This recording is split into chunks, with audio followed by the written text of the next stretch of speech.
still has another day to go, but for Wall Street, it's all wrapped up now. The final trading day of the year, a day of incredible gains. And if you think about it, a month of incredible gains, considering where we were almost halfway through the month when we had that great Monday meltdown. Remember that? When we were sliding over 1,000 points on the Dow, a lot of people were saying we were going into something very bad, akin to, well, I think one analyst said 1987, others said this. We tried to step back and tried to give you the balanced picture on that, and that these type of events normally don't transpire into something like that. That was then. This is now. What does Keith Fitz-Gerald think of the comeback in the markets and where we go for the next few months of the year? He is the Fitz-Gerald Group principal. So, Keith, what did it? We had a stable inflation report today. One of the Federal Reserve's favorite numbers came out, more tame than thought. What do you make of it? Well, I think that's good, and that's, it doesn't necessarily match up to what people are feeling in their wallets, and that's the real challenge here. But, statistically, from a trading standpoint, from an investing standpoint, this is absolutely what you want to see. So where do you see things now? September is generally one of the more, I think, the most problematic month of the year. Typically, the S&P 500 that's on average falls about 0.8%. I think that dates back to World War II. You don't want to be spooked by that kind of stuff, but what do you think?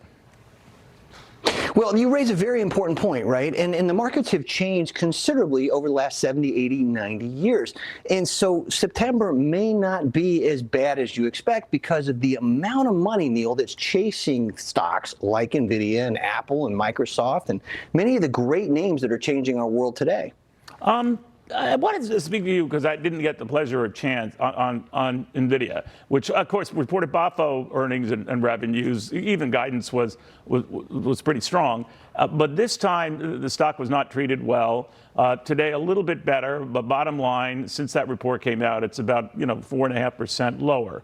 Now, it had been a lot lower. The immediate reaction was a 12% hit and a $200 billion hit to its market cap.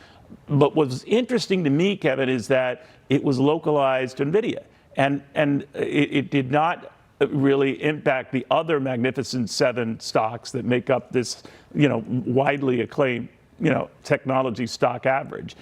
Nor did it ding the Nasdaq when all was said and done. What do you make of that, and maybe a potential widening out here of investment alternatives?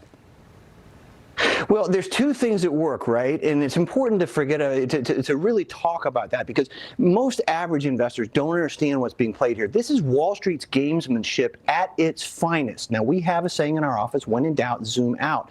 The reason why all the shenanigans were confined to Nvidia is because it was the most anticipated earnings report, probably a decade. But number two, you had all kinds of leverage, options, expired, all kinds of things playing there. So if you take a step back, you zoom out because you're in doubt, you look at the company, reported 100% year-over-year growth. You got 80% profit margins, 70% profitability, increase. So this is one of those instances where as an individual investor, you can take a deep breath, you can chill out because let Wall Street duke it out. You want to invest it out. And that's how we approach this. All right, Kevin, thank you very much. Always good catching up. Kevin, I'm sorry, I apologize. Keith Fitz-Gerald, thank you. It's been a long week, Keith. You know what I'm saying? It happens. We got Bob Cusack with us, the Hill editor-in-chief. And Bob, in a way, I do want to pick up with what I was raising with Keith there on the markets. We're waiting to hear from Donald Trump at this big Pennsylvania event.